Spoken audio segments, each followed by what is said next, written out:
জায়গা থাকতো যে মেয়েরা কবিতা লেখেন, মেয়েরা কবিতা লিখবেন, এই ব্যাপারগুলো ঠিক আমরা বোধ এখনো মেনে নিতে অভ্যস্ত হইনি। এখনো আমাদের সমাজ, আমাদের ইতিহাস তেমন করে মেনে নেয়নি। পারভীন শাকির, তিনি কবি এবং তিনি নারী, এবং আমাদের সমাজ বরাবরই দেখেছেন নারীরা কবিতার বিষয় হতে পারে, তারা নিজেরা কেন কবিতা লেখেন। ফলে এটা নিয়ে একটা বড় ধরনের ঝামেলা হয়ে যায়। তাহলে আমরা যখন পারভীন শাকিরকে নিয়ে কথা বলবো তখন একটু পেছনের দিকে তাকানোটা গুরুত্বপূর্ণ হয়ে পড়ে। আমরা উর্দু কবিতাতে, এটা খুব গুরুত্বপূর্ণ ব্যাপার যে আমরা যখন উর্দু কবিতার কথা বলতে যাবো তখন দেখবো যে উর্দু কবিতার ধারার মধ্যে রেখতি নামে একটা আলাদা ধারাই ছিল।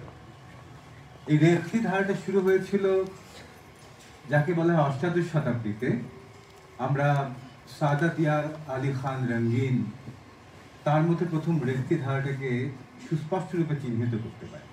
রেখতি ধারাটা কিরকম যে নারীদের জীবন আচরণ এবং তাদের মুখের কথা, তাদের বাচনভঙ্গি, তাদের জীবনের যে উপাদানগুলো আছে সেই উপাদানগুলো অবশ্যই পুরুষ শাসিত সমাজের ভাব এবং যে প্রকাশ তার সঙ্গে মিলবে না, বহুভাবেই সেটা ভিন্ন। ওই ভাব, ওই ভঙ্গি, ওই যাকে বলে বাকভঙ্গিগুলোকে নিয়ে, জীবনের মাত্রাগুলোকে নিয়ে উর্দুতে রেখতি কবিতা লেখা শুরু হয়।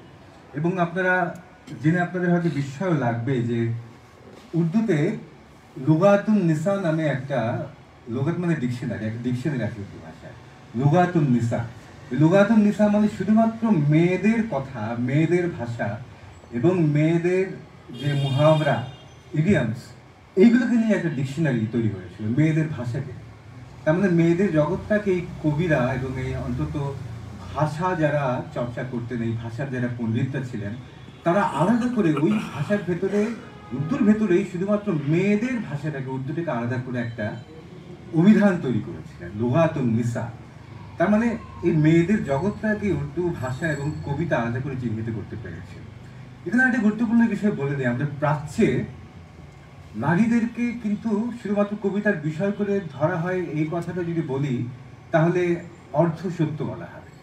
একই সঙ্গে কিন্তু একটা গুরুত্বপূর্ণ ব্যাপার যে আমরা যখন চতুর্দশ শতাব্দীর দিকে বা তার আগের থেকে ভারতবর্ষ জুড়ে যখন পুরো ভক্তি আন্দোলন শুরু হয়ে গেল, সেই দক্ষিণ ভারতে তার শুরু, তারপরে পুরো উত্তর ভারতে ছড়িয়ে গেল, এরপরে এটা বাংলাতেও এলো। বাংলাতে আসার পর আমরা দেখছি যে শ্রী চৈতন্য কেমন করে মানে রাধাকে ধরে, রাধা ভাব ধরে যে সাধনা, এই সাধনার দিকে যাচ্ছেন, তখন আমরা দেখতে পাচ্ছি যে কেমন করে সাধকরা, সে পুরুষ হোক অথবা সে নারী হোক, তারা সাধক মাত্রই যারা সত্যকে অন্বেষণ করছেন, পরম সত্যকে, তারা নারী রূপে নিজেকে উপস্থাপন করছে।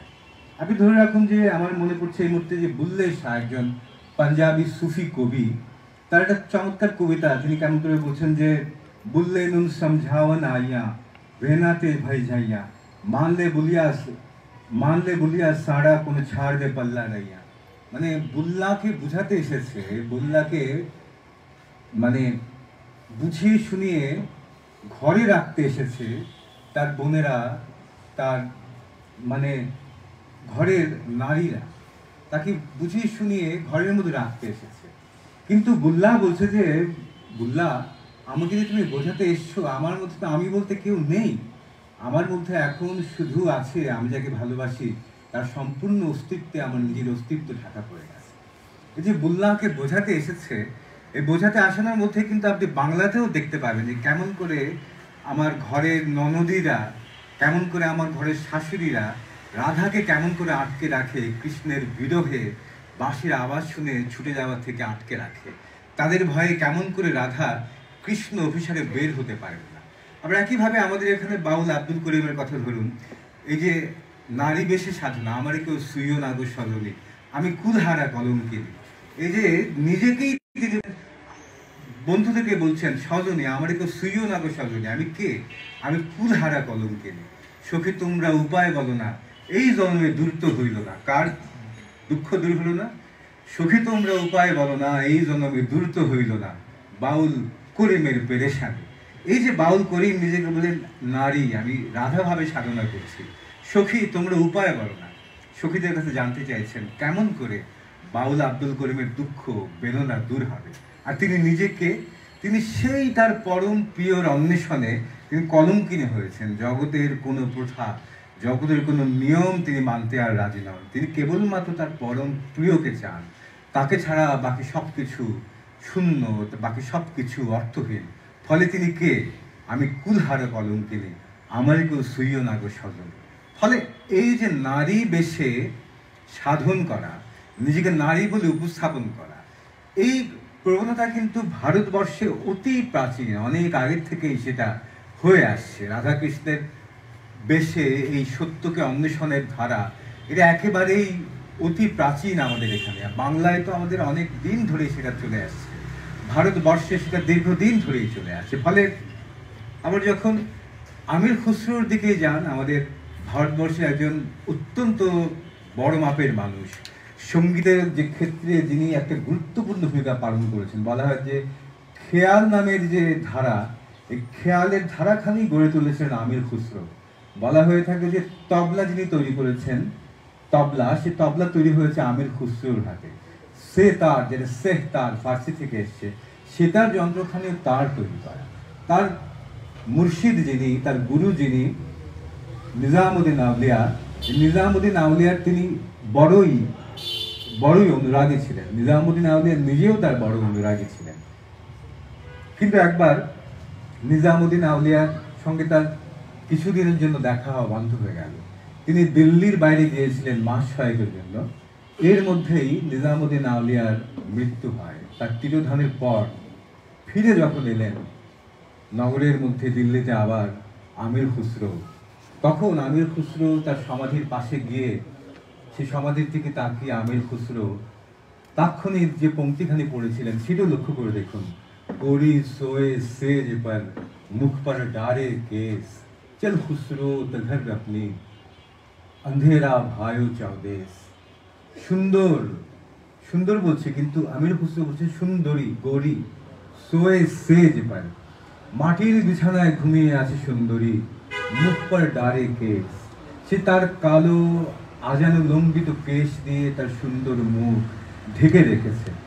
হে খুসরো, তুমিও তোমার নিজের ঘরে চলো, তাকিয়ে দেখো চতুর্দিকে অন্ধকার নেমে এসেছে সন্ধ্যা। এই যে আমির খুসরো কেমন করে তার প্রিয়কে সুন্দরী বলছেন, নারী বেশে বলছেন। আবার তাকিয়ে দেখুন যে উর্দু সাহিত্যের আদিতম কবিদের মধ্যে একজন কুলি কুতুব শাহ। কুলি কুতুব শাহ, তার 1662 সনে মৃত্যু হয়। দক্ষিণাত্যের কবি তিনি, গোলকুন্ডা ওই অঞ্চলের সম্রাট ছিলেন, অত্যন্ত ধনী সম্রাট। আবার তিনি একই সঙ্গে ওই জায়গার স্থানীয় মানুষদের মুখের বুলিতে কাব্য রচনা করতেন, খুব বড় সঙ্গীতজ্ঞও ছিলেন, এবং তিনি একই সঙ্গে উর্দু সাহিত্যের আদি কবিদের মধ্যে একজন। তিনি এখানে কবিতা লিখছেন যেটা খুব বিখ্যাত, আপনারা অনেকেই হয়তো জানেন। এই কবিতার মধ্যে তিনি বলছেন যে পিয়া বাজ পিয়ালা পিয়া যায় না, পিয়া বাজ পিয়ালা পিয়া যায় না, পিয়া বাজ ইয়কতিল জিয়া যায় না। প্রিয়কে ছাড়া এই পেয়ালা পান করা যায় না, প্রিয়কে ছাড়া এক মুহূর্ত বেঁচে থাকা যায় না। এরপরে একইভাবে ওই সময়ে আরেকজন সমকালীন কবি, তার নাম ছিল বাহার। এই বাহার বলছেন যে সজন আবে তো परदेस से तो निकल कर बहाना करके मोतियन का पिरोती हार रहूंगी। প্রিয় যখন দূর দেশ থেকে ফিরে আসবে আমার কাছে আবার, তখন তাকে আমি দেখেও না দেখার ভান করে আরেক দিকে তাকিয়ে মুক্তোর মালা গাঁথতে থাকবো। যে কবি লিখছেন তিনি শুশ্রুধারী, গুম্ফধারী একজন পুরুষ, কিন্তু তিনি বলছেন যে প্রিয় যখন ফিরে আসবে আমি তখন মান ভরে, কেন তুমি এত দেরি করে ফিরে এলে, আমি তখন মান করে অভিমান ভরে আরেক দিকে তাকিয়ে তাকে দেখিনি, এমন ভঙ্গি করে মুক্তোর মালা গাঁথতে থাকবো। একজন পুরুষ কেমন করে নিজেকে নারী রূপে উপস্থাপন করছেন। ফলে ভারতীয় কাব্যধারার মধ্যে, প্রাচ্যের কাব্যধারার কথা আমি আলাদা করে বলতে যাই না, সেটা আরেক প্রসঙ্গ, অন্তত ভারতীয় কাব্যের ধারার মধ্যে, বাংলায়, উর্দুতে, ভারতের অন্যান্য ভাষাগুলোর মধ্যে কবিরা, সাধকরা নিজেদেরকে নারী রূপে উপস্থাপন করছেন। এটা অত্যন্ত গুরুত্বপূর্ণ একটি প্রেক্ষিত আমাদের সমাজের, আমাদের ইতিহাসের, আমাদের দর্শনে। কিন্তু একই নারী আবার যখন তাকিয়ে দেখবেন সমাজের দিকে, এই নারী কিন্তু নিজে আবার কবিতা লিখছেন। নারী কিন্তু কাব্য জগতের মধ্যে আর অনেক কিছুর মতোই অনুপস্থিত। তারা কবিতার বিষয় হয়ে উঠছেন, তাদের জীবন, তাদের জীবনের প্রেক্ষিত কবিতার বিষয় হয়ে উঠছে, দর্শনের বিষয় হয়ে উঠছে। কবিরা, সাধকরা নিজেদেরকে উপস্থাপন করছেন তাদের রূপে। জগতের মধ্যে নারীর যে অবস্থান, সে নারীর অবস্থানের সঙ্গে একজন সাধক নিজেকে সংমিশ্রিত করে দেখাচ্ছেন। নারী যেমন করে সমাজের মধ্যে, পরিবারের মধ্যে শত সহস্র প্রতিবন্ধকতার মধ্যে আবদ্ধ থাকেন, তার বাইরের দিকে তাকানোর কোনো সুযোগ নেই। প্রতি মুহূর্তেই সে শুধুমাত্র কতগুলো নিয়মের, কানুনের বেড়া জালে আবদ্ধ থাকে, সে অদৃশ্য হয়ে থাকে থেকেও। যেমন করে সে শুধুমাত্র সবসময় অন্যের কথা শুনে জীবনকে পরিচালিত করে, সেইভাবেই কিন্তু সাধক কবিরা বলছেন যে সাধক হবে যে সত্যের অন্বেষণে যাবে, জগতের সমস্ত নিয়ম কানুন তাকে তেমন করে বেড়া জালে আটকে রাখতে চাইবে, ঠিক যেমন করে একজন নারীকে আটকে রাখে এই গৃহ, এই সমাজ, এই সংসার। এবং যখনই নারী সেই গৃহের আবদ্ধতার বাইরে পা রাখতে চাইবে, তখনই সে কি হয়ে যাবে? তখনই সে আমরে কেউ সুইও না গো সজনী, আমি কুলহারা কলঙ্কিনী, তখন সে কুলহারা কলঙ্কিনী হয়ে যায়। ঠিক একইভাবে একজন সাধক যখন সত্যের অন্বেষণ করতে যান, সে অন্বেষণের মধ্যে সমাজ কিন্তু তাকে কোনো মতেই বাহবা দেয় না। তখন এই সমাজে তার বাধা কতগুলো নিয়ম আছে, যে নিয়মগুলো দিয়ে আমরা সফল মানুষকে নির্ধারণ করি, যে নিয়মগুলো দিয়ে আমরা একটা মানুষ আসলে কতটা সমাজের মধ্যে গ্রহণযোগ্য তাকে নির্ধারণ করি। কারণ এই বাইরে পা রাখলে সমাজ যাকে সফলতার নিয়ম, মানদণ্ড বলে, এগুলো বাইরে পা দিলেই সমাজ কেঁপে ওঠে আতঙ্কে। কারণ সমাজ তো সফলতার একটা মাপকাঠি দাঁড় করিয়ে দিয়েছে, এর বাইরে গেলেই সে ভাবে কি হলো, এ তো মারাত্মক রকম ঝুঁকি, এটা একটা বড় হুমকি। তার মানে কি আমি এতদিন ধরে যাকে সফলতা বলে চিহ্নিত করে এসেছি, কোনো একটা মানুষ তাকে সফলতা বলে মানছে না। ঠিক যেমন বড় একটা কালো পর্দার গায়ে একটা বিন্দু সাদা রঙের ছিটে পড়লে বোঝা যায় যে এটা আসলে কালো রঙের পর্দা, নইলে কালোই একমাত্র রং বলে জগৎ মেনে নেয়। ওই রকম মানুষগুলো যারা সমাজের স্বীকৃত নিয়মের বাইরে পা রাখেন, যারা সমাজের বেঁধে দেওয়া সফলতাকে সফলতা বলে মানতে চান না, এই মানুষগুলো ওই কালো পর্দার মধ্যে এক ফোঁটা, এক ছিটে সাদা রঙের মতো, তারা কালো পর্দাটাকে কালো বলে চিনিয়ে দেন। নইলে আমরা শুধুমাত্র কালো থাকে বলে অন্য কোনো রঙকে আর চিনতে পারি। ফলে সাধকরা বুল্লে শাহর কথা বলুন, আমাদের শ্রী চৈতন্যের কথা বলুন, আমাদের বাউল আব্দুল করিমের কথা বলুন, এরা যারা ছিলেন, যারা জীবিত অবস্থায় রীতিমতো ধুকে ধুকে মারা গেছেন, মৃত্যুর পর যাদেরকে নিয়ে কোক স্টুডিও থেকে শুরু করে আর কত জায়গায় না কত কোটি কোটি টাকার প্রজেক্ট হয়ে যায়, এই মানুষগুলোকে বেঁচে থাকতে সমাজ কিন্তু চিহ্নিত বাঁচতে দেয়, তাদেরকে ধুকে ধুকেই মরতে হয়েছে। কিন্তু জীবদ্দশায় তাদেরকে সমাজ হুমকি বলে কোন ঠাসা করে রেখেছিল।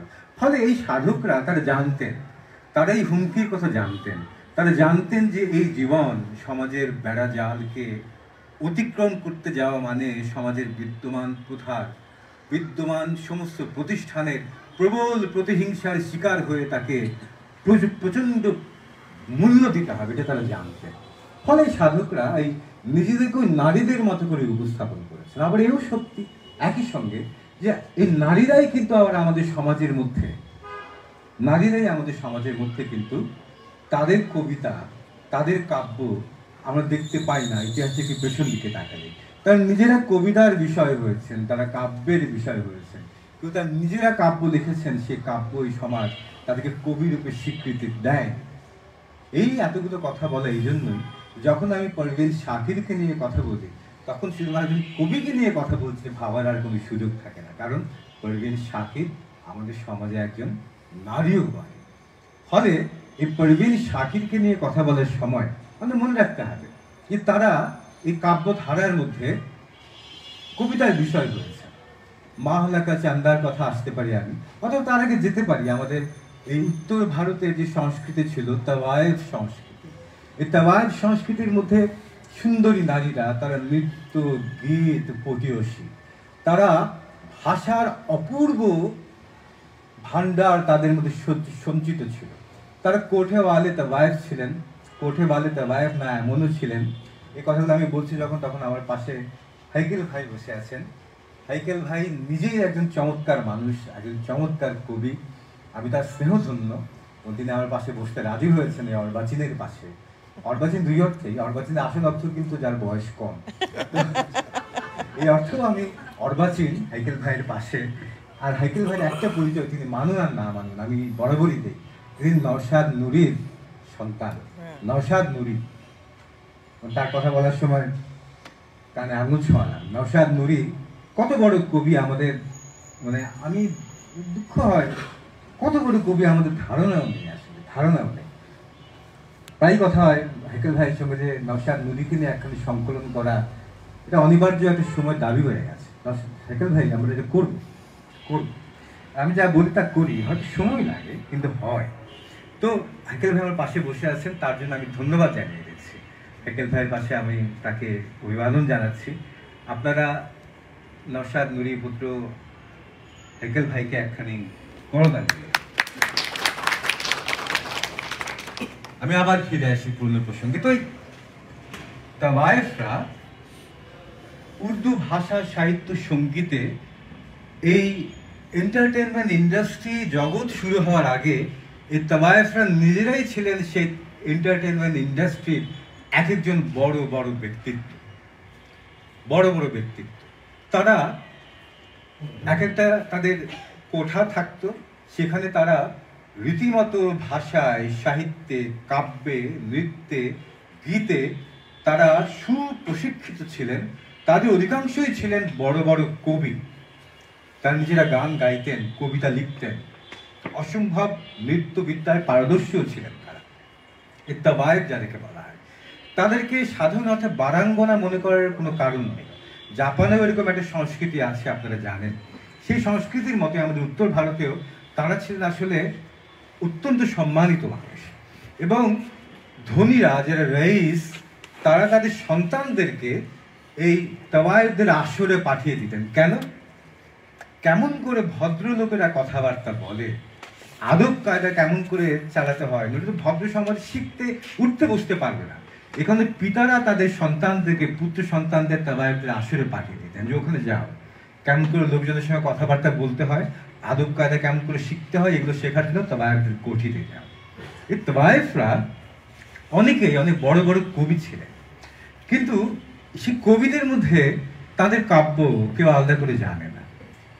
ওই আমলে যেটা হতো যে কবিরা তাদের কবিতা লিখে এই বড় বড় তাওয়ায়েফদের কাছে গিয়ে ধর্ণা দিয়ে পড়ে থাকতেন। যদি কোনো এক তাওয়ায়েফ, বিখ্যাত কোনো তাওয়ায়েফ, কোনো একজন কবির কোনো একটি কবিতা সুর করে তার আসরের মধ্যে গায়, ওই কবি দুদিনের মধ্যে ভারতবর্ষ জুড়ে বিখ্যাত হয়ে যায়। তারপরে তাওয়ায়েফরা ছিলেন ওই আমলের এন্টারটেনমেন্ট ইন্ডাস্ট্রির এক একজন বড় বড় চাই। কিন্তু নিজেরা তাওয়ায়েফরা কি কবিতা লিখেছেন সেগুলো সংকলন আর পাওয়া যায় না। তবে হ্যাঁ, একজন কবি মাহলাকা চান্দা, যার মৃত্যু হয়েছিল 1824 সালে। এই মাহলাকা চান্দা, তিনি হায়দ্রাবাদের মানুষ ছিলেন।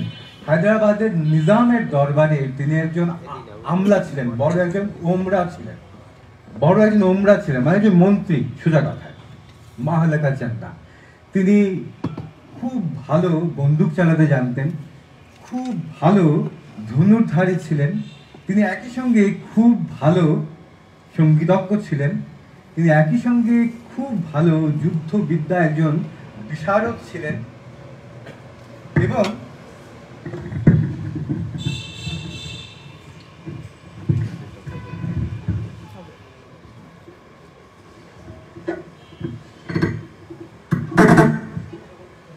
আমি জানতাম তো কম সময় আপনাদেরকে মুক্তি দিচ্ছি না, বুঝাই গেছে।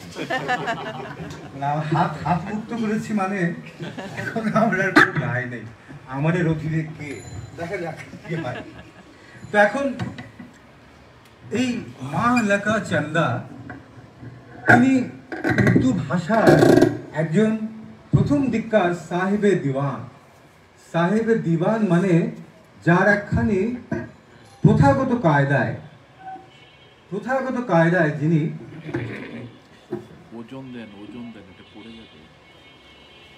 প্রথাগত কায়দায় যিনি একখানি কাব্য সংকলন একেবারে যাকে বলে সম্পাদনা করে প্রকাশ করেছে, তাকে সাহেবে দিওয়ান বলা হয়। তিনি উর্দু সাহিত্যের প্রথম দিককার সাহেবে দিওয়ানদের মধ্যে একজন, মাহলাকা চান্দা। তিনি অত্যন্ত প্রভাবশালী ছিলেন একই সঙ্গে হায়দ্রাবাদের নিজামের দরবারে। এই মাহালাকা চান্দা বড় কবিও ছিলেন। তার কবিতার সংকলন পাওয়া যায়, গুলজারে চন্দা মাহালাকা তার কবিতা। সেই কবিতাটির লক্ষণ আপনাদেরকে বলি, ছোট্ট একটা শের, একখানি পংক্তি আপনাদেরকে বলবো যে गर मेरे दिल को चुराया नहीं तूने जालिम, गर मेरे दिल को चुराया नहीं तूने जालिम, गर मेरे दिल को चुराया नहीं तूने जालिम, खोल दे बंद हथेली को दिखा हाथों को। তুমি যদি আমার হৃদয় নির্দয় চুরি করে নাই থাকো, তাহলে এত রাগ থাক কিসের? এসো আমার সামনে, হাত খুলে দেখাও তোমার হাতের মধ্যে কি আছে, দেখুক সবাই। যদি তোমার হৃদয় চুরি করে না থাকো, এত রাগ থাক কিসের তোমার? এই মাহালাকা চান্দা আবার একই সঙ্গে তার আরেকটা শের আছে এরকম, তিনি বলছেন যে উनको आंखें दिखा दे टुक साकी, उनको आंखें दिखा दे टुक साकी, হে সাকি, তাকে একটু তোমার চোখ, সুন্দর চোখগুলো দেখিয়ে দাও। এখানে আবার একটা মজা করছেন উনি, আঁখে দিখানা মানে মুহাবরা, সেটা হচ্ছে মানে ভর্ৎসনা করা, তিরস্কার করা, আঁখে দিখানা দুটি হতে পারে। বলছে হে সাকি, সাকি মানে আপনারা জানেন যে সাকি মানে হচ্ছে যিনি পরিবেশন করেন। অবশ্যই টি টটলারদের মাঝে আপনি সাকি খুঁজে পাবেন না, যাদের আরো কঠিন কিছু পান করার মতো শক্ত হৃদয় রয়েছে, সাকি তাদের দিকে ফিরে তাকান। তার মানে যারা মদিরা পরিবেশন করেন যিনি, তিনি হচ্ছেন সাকি।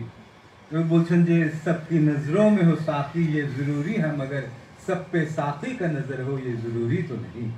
সবার দিকে সবার দৃষ্টি থাকবে সাকির দিকে, এটা খুব জরুরি, খুব দরকার, কিন্তু সবার উপর সাকির নজর থাকতে হবে এটা কোনো জরুরি ব্যাপার। সাকি যার দিকে যখন ইচ্ছে তাকাবে, কৃপা বর্ষণ করবে।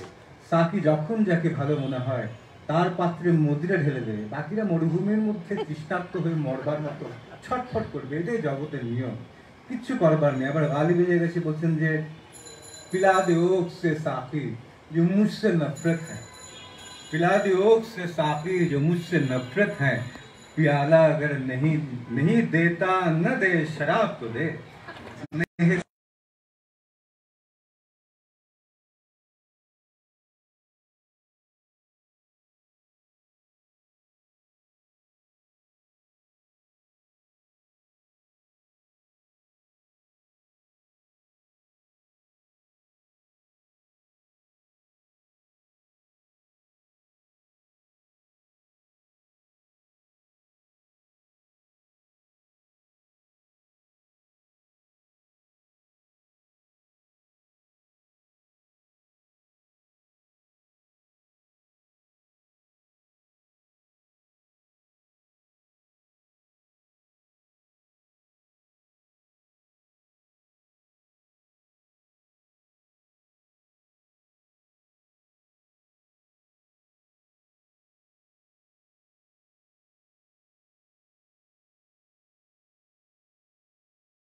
এবার ফিরে আমি আবার এখানেই এসে পড়ি।